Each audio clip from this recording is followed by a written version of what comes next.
What's up, you beautiful chuds? Welcome to the Let's Talk Horror channel, where on this video, I'm going to be reviewing VHS Halloween, the new entry into this ongoing horror franchise that goes now directly to streaming on Shudder. So, irrelevant of what I say in this, or if you've already seen it, let me know in the comments because I do really want to know what your favourite segment was, whether you like the entirety of it. I want to know what you think about VHS because honestly, whatever I say doesn't matter, but I just want to give you my opinion of it all. So, this one is VHS Halloween. And when I heard that this was being announced, I got super excited because, yes, I like it's like a guilty pleasure in a way, although I don't believe in guilty pleasure because we like what we like. But with VHS, it's one of those things where we essentially pretty much know it's mostly going to be pretty crap. But you just hold on to that little glimmer of hope that it might not be. And as soon as they announced that it was going to be VHS Halloween, I got super excited because you start then thinking about, well, it's all set on the best time of the year. And, Halloween is horror and horror is Halloween. They go hand in hand. And then as well as that, you think to yourself how nostalgic you can get where they use the handheld old school home video camera style, the format of filming. And you go, well, you know what? Like this could be really, really good. But then the problem is that they do the same as what they keep doing in pretty much any VHS movie now, where they're pretty much not the VHS format anymore. They keep on shoving it in HD 4K, and although they're still trying to tell different stories, it sort of sucks because they're not sticking to that sort of that format of shooting and filming, which is what makes the VHS franchise and made what it was interesting and would still make it interesting today, especially if you're going to do, the whole movie essentially short stories based or set on Halloween. So I was a bit disappointed, and I will go through the different segments individually because of the fact that once again they're not going back to that format when they could have so easily done it with this one. So there's one of my sort of gripes out of the way, but that's my gripe with every VHS movie now is the fact that they're not using VHS cameras, old school home movie cameras, to tell these stories, which would be absolutely incredible if they are, but they're not, and they're still not. But there is some of that in this. So with VHS Halloween, it is the same, where it does still have this sort of wraparound segment, which when they first started VHS used to be part of the story in a way, in regards to they found these VHS tapes and these short films, these short stories were on those VHS tapes. And then that's where we sort of, that's where it evolved from. Now we don't really get that. It just goes into essentially its own segment that's cut up throughout the movie. But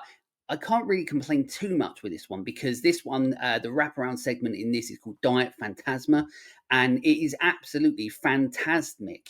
That's awful, but it's absolutely. I really like this segment because I love the fact that one, it is shot on old school sort of cameras. That's what I want from this franchise, and that's what I want going forward. That's what it should always be on every segment. But it is using that. It looks great. The aesthetics great. The set design is fantastic. The costume design is fantastic, and then the characters as well. They're all made up to be from the time period.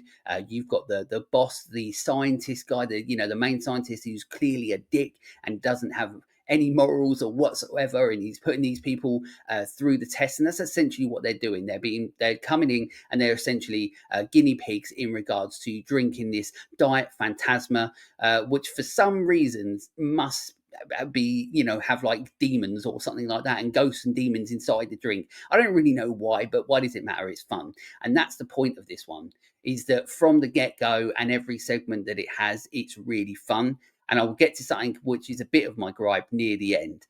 But the first proper segment of VHS Halloween is Coochie Coochie Coo, which is a weird name, and I can't even say it properly. But this segment is essentially where we're following two girls who, I always struggle with this anyway, straight away, because I really like it when we're on the journey, whether it's a short film, whether it's a full feature film, where we're on board with the characters that we're on this journey with. I don't like these girls because they're just set up to be unlikable. They're going around being dicks, stealing other kids' popcorn, not just taking the one, they're taking as much as they want. Like they're just being flat out assholes. and it doesn't set it up really well because you're like, okay, I don't care about what happens to these people or how they meet their demise, and that is always a bit shit for me because they could have done it where you like these people, because then it means that the tension, the dread is heightened, and the risk factor is heightened because you're like, oh, okay, like if anything bad happens to these people, you feel more for them, right? But I don't feel anything for these people because you just don't really care about them because they're being horrible to everyone. But anyway, this segment is where they basically go into a house, the door closes behind them, they're stuck stuck in this house, and inside there is this. I don't know what it is. Is this 6, 7, 8, 12 boobed, whatever it is, witch monster woman? I think they call it mummy or mama, who's basically stealing kids and breastfeeding them this gross milk stuff, and that's essentially, and they're trying to escape out of it. But this is segment and some of the segments, and also a lot of the segments within VHS franchise in general. This is one of the issues with doing short, anthologies and stuff, and it's always been this sort of way. But doing short films, short segments, short stories are incredibly difficult because just like a normal movie, you've got to have a start, middle, and an end, and you've got to get to those points. And it's the in between points that are really important. The problem is with short films and short stories and short segments is that you don't have a lot of time to tell that story. So you have to fit a lot of world building, a lot of character building, a lot of concept, a lot of ideas, a lot of story in a short space of time. So that's where VHS quite often fails because not many of them do that. For example, VHS 2, and I talk about this all the time, Safe Haven is one of the best examples of not just a segment in VHS, but one of the best examples of a short film in general because, or a short story, whatever you want to call it, it is one of the best examples because there's so much world building, but yet there's so much idea, so much concept. It's wild, it goes insane. But it does one thing that not a lot of them do, and that is pull off a fantastic ending. And that's the problem with a lot of VHS segments, and it's the same with Coochie Coochie Coo. Without going into too much detail, because obviously I don't want to ruin it all for you. Of course, there might be spoilers every now and again in this, but oh well. But the problem is that the ending of this sucks. There is no sort of payoff. Yes, you sort of don't really care about these characters, but you do want to know a little bit more than what we get at the end of it, and the fact that they give up as easy as they do, there it just didn't feel like the ending that it deserved or they deserved or what they should have gone with. It very much felt like it was a case of we can't really think of anything to do, so let's do it. But it does have a couple of moments in it. For one, it's actually a pretty fucked up segment. It's like the imagery in it is actually quite messed up. The mummy character, there's moments where she's lurking around a corner and they do like a prolonged shot of that, and that's pretty creepy. There's a lot of gross sort of moments in it as well. Obviously, the bloated faces of these babies that she's making, I don't know, with all this shitloads of milk she's forcing into them. There's a lot of messed up moments and there's a lot of interesting ideas. It just, once again, like most segments in VHS, it doesn't pull it off. Simple as that. Then we go into the second segment, which is one that I can't pronounce at all, which is Ut Supra Sic Infra, which is, I'm just trying to sound posh and fancy, but it's not happening. But you'll know, if you see the movie, you'll know what it's called. Honestly, this one was a little bit everywhere. Once again, also, this is another one where the aesthetic didn't confuse me a little bit because this one is actually really, really well shot. It's really well lit.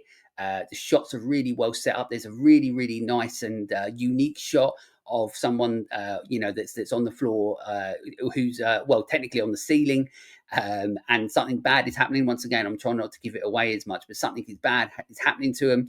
But it's just like the reversed shot of that, and it looks great. But that's the thing about this. All of this segment looks great, but it's not shot on VHS. It is just, more modern day cameras, but also it's also made to almost look like it's from the 70s and stuff as well. So it's a little bit weird. The aesthetic of this is a little bit weird. And also the fact that it's not shot on, a handheld, like, the old school VHS cameras that we all want this to be shot on, and every segment for it to be shot on. It's not, but it does look cinematically very good. In this one, it's basically we're following somebody who was at. It's basically part of this crime scene where they were going into this place on a Halloween night. And there's a phone in the middle of the room, and they pick up this phone, and then obviously, I'm not going to say much more than that, but basically, it goes absolutely insane. Somebody gets possessed, it goes wild. But the story, the idea, the concept of this, it's not very intricate. It's pretty basic.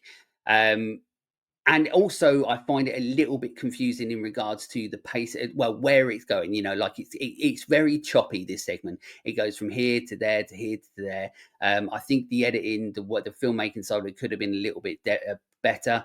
But yeah, it's just a little bit confusing aesthetically, and it's a little bit confusing in regards to the story until like you get onto the bit where they're just essentially all in one room.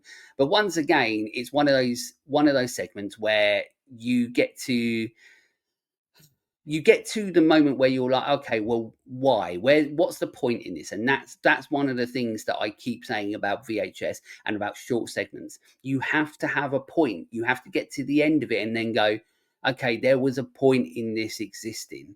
And although the ending to this is pretty decent in regards to how it's shot and cinematically, once again you're like, oh, okay, was there a point in this?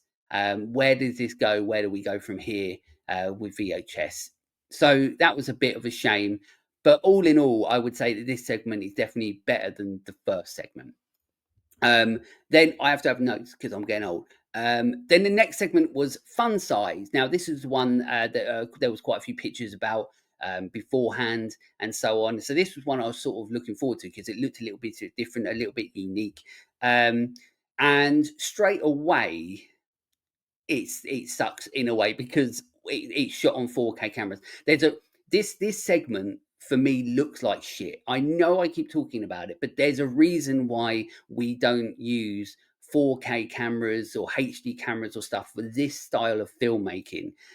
Because when you're running around with it, shooting in high quality, it just doesn't look right. It doesn't feel real, even though this is what we all do now with our cameras on our phones, and it's 4K and whatever. But it just still doesn't feel right to me, and it doesn't look right. So even though this segment had really good ideas and it was very unique, it looked like absolute shit to me personally. But the other thing is when it starts off very good, very unique, and then it just sort of feels a bit repetitive after that. Basically, this one is where you've got a group of people who are definitely too old to go out trick or treating. Although I shouldn't say that because no one's told to go trick or treating, but they go trick or treating. They go up to this tub that's got all these chocolates in it that they have no idea what they are. They open one and it happens to be something. I'm not going to say what it is. It's a dick, but it ends up being a dick, a chocolate dick. And then one of them obviously eats it. It's gross. But then he gets sucked into this bowl. So already you're sort of like really intrigued by this unique idea. But they get sucked in, then they all get sucked into this bowl. They end up in this factory, and this factory essentially is putting everybody on this belt where they're getting cut up and turned into chocolate, and that's essentially it. It just feels repetitive. But in the meantime, every now and again, this character keeps popping up that keeps on saying fun size or something like that, and it's basically just got a big round head.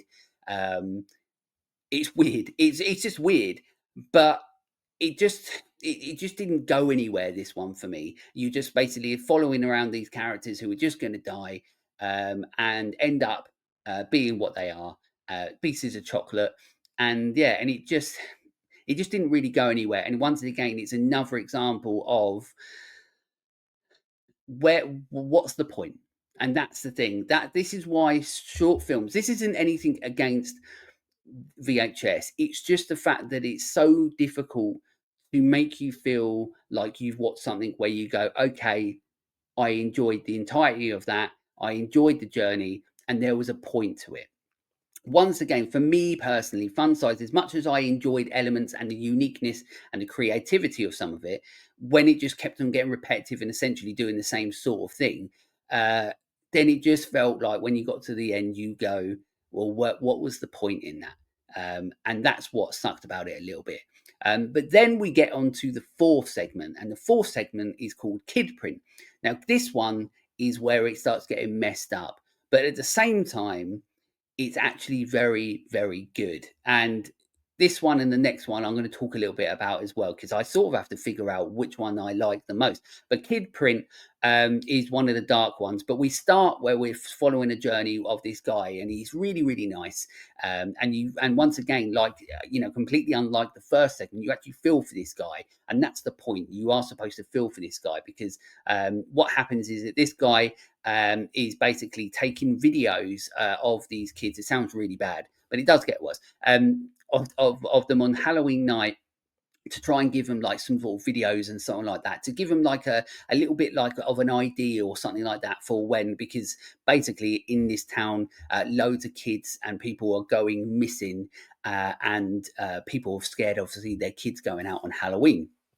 So they're doing a service. Kid Print are doing basically a service of trying to keep these kids safe when they go out trick or treating on Halloween. So already, it's what this segment does is really good world building, and that is something that is obviously very difficult and hasn't really happened in most of the segments of this entry or most VHS series. It does really good world building, and it does really good character building, because the main guy that you follow at the start, you don't know whether his character is going to take the turn that we sort of expect because of how nice and helpful this guy is. You don't know whether it's going to be the full switch where you're like, oh, okay, well, he's the bad guy. Now, I'm not going to go into it too much, because I'm trying not to spoil absolutely everything for everyone. I'm just trying to give you how I feel about the segments. But this one I thought was really, really good, because I think it does get pretty terrifying. It does get pretty intense in regards to what happens, how it happens, who is doing it. But what I really admire about this one and what I like about it is that it does feel like the whole piece, and it doesn't feel like what was the point. You get from start, middle to end. It works naturally. It organically is what it is, and you get some really good performances in it. If you like the gore and if you like the violent side of it, you get a lot of that in this in this segment, and you actually genuinely feel sorry for people in this. And then it has an ending where it does sort of pay off, but in a horrible way. But you're like, okay, at least it has an ending where they go, this is going to be the ending, and you're like, well, it may be fucked up, but it works and it makes sense, and there's a reason for it. So Kid Print is definitely a really, really good segment, and a good example of how you do a segment in VHS, because there was a point to it. And also, it was shot like, with old school sort of cameras, which makes it even better, because there's something to this old school camera look that makes everything feel more real and more dark and more sinister. And then the last segment you have is Home Haunt. Now, this started off where I wasn't enjoying it, because it looked like they had just put a filter, and I'm pretty sure they have, where they just shot it on sort of normal cameras, and then just put a filter over top of it to make it, to make it look like the cameras that we want it to be properly shot with. Now, I understand in a way, because it's the cost effective side of doing it. You can just shove a filter on it, but it did make it look pretty shit at the start. But this one is basically where it starts off where you've got a father and a family and their kid, and their kids, and they're all, when they're younger, they're doing all the Halloween stuff, and they're doing the home haunts as when they're kids. But then obviously in the movie, the kid grows up. He really doesn't want to do it anymore. His dad is all about it still. He's trying to make him do it, so they do it anyway, which is essentially for one last time. But then it all basically escalates, because they get this record, one of those classic haunted, demonic records. And within this home haunt that they create, they play it, and obviously it all goes absolutely tits up. Everything becomes real, and everything from this record that he talks about that happens, it becomes living. What I love about that is that it's just fun, it's creative. It might have been something that's done before, but not in this sort of style, and it's really fun. It's got this one, I think, is actually written really well. It's got a pretty good script, as well as Kid Print as well. I think that was really written really well. This one, what I love is that it does have a Rick Baker cameo. He's in it for a bit, and I absolutely love about that, because he's just a grumpy old man in it. But what I do love is it. Well, or what I would be interested to know is to know how much he was involved in regards to the practical effects on this, or whether it was just purely a cameo. Because the practical effects in this are really good. There's a lot of really cool, unique, and creative ideas. There's a moment nearer the end of the segment where it becomes, out of this home haunt, out of this world that they're walking around on, and it comes into the real world in a certain way. I really like that. And this is another one that I really, really enjoyed. And I love the journey we're on with the characters. I like that it is pretty funny as well. It's quite comedic. Great practical effects. Rick Baker. But this one finishes really abruptly. Once again, it was like it's one of the things where they're like, we've got the start, we've got the middle. How do we end it? We're not too sure, but it's a short segment. So we've got to end it. We can't just keep going. And that's how it felt on this one. And then obviously we close the VHS off with, as usual, the wraparound segment. It goes absolutely ballistic. All these this diet phantasma is making people go absolutely crazy. And it's just a good way to end it. The only problem is that this film ended so abruptly that it did feel like you needed more. In fact, actually, I think I'm lying. We doesn't end on Diet Phantasma at all. I think the ending of the movie is the home haunt. So it didn't even go back to the wraparound, and now I think that's what really annoyed me. It needed to go back to the Diet Phantasma thing for one last sort of thing, but they concluded that earlier on in the movie, like before home haunt. So I don't really know why they did that. It would have been better to end it where we started, so to speak, which is what I think they normally do. Or I don't know, I could be wrong. I'm so I get so confused by VHS now on where it is or what it's trying to do or what it's trying to be that I don't even know anymore. But so as an entry in its entirety, though, I would actually say that this is one of the better, because where there are a lot of VHS, parts, entries into the franchise where I just don't like them, or there might be like one that I'm like, that's good, and then the rest aren't very good. I would say all of these, even the ones that I don't really like, and I've said, my critiques on, I would still say that they're okay, and that's better than having something that's crap. So if you've got a whole film, a whole VHS entry where they're okay, and then you have two really good ones, and then a wraparound segment that obviously should have ended and closed off the movie, but a wraparound segment that's really fun, really wild, and is exactly the essence of what VHS should really be, or should try to be. I think that that's successful. So even though I've spoken about quite a bit that I don't necessarily like, there is a lot of stuff that I do like. I think Kid Print is really good in regards to the character and the world building and what they do with it and the twists and turns of that. And then, of course, Home Haunt is just fun. It's unique. It's creative. The practical effects are great. So in total, those are the two main ones. And Giant Phantasma is just really, really fun. So overall, I would absolutely recommend VHS if you are interested in this franchise still, because I would say it's definitely one of the best ones. In fact, I can't even think about going back to the last one that I actually liked more than this. I don't even know if there is one that I like more than this, apart from going back to the early VHS where it was all fresh, it was all new, and it doesn't necessarily mean that they were all good. But there was just something about the early VHS, and also the fact that a lot of it was shot on that format, the format that it should always be filmed on, and the fact that it's VHS Halloween, and they had the opportunity to use that format to tell these stories and have these ideas. It just would have been so much better, but they just keep on going back to this 4K HD look that just doesn't work for these style of movies or for this franchise. But that's for me personally. I love the aesthetic of what VHS can be, and it doesn't work in these sort of style when they don't do it. But when they do it, like in Kid Print and in Home Haunt and the wraparound segment, it's proof that it does work. So there you go. There's my review of VHS Halloween. Of course, like I said at the start, irrelevant of what I say, go and watch it. Go and enjoy it. I hope that you do. And as I said, let me know in the comments what you think. But until next time, stay creepy, fuckers.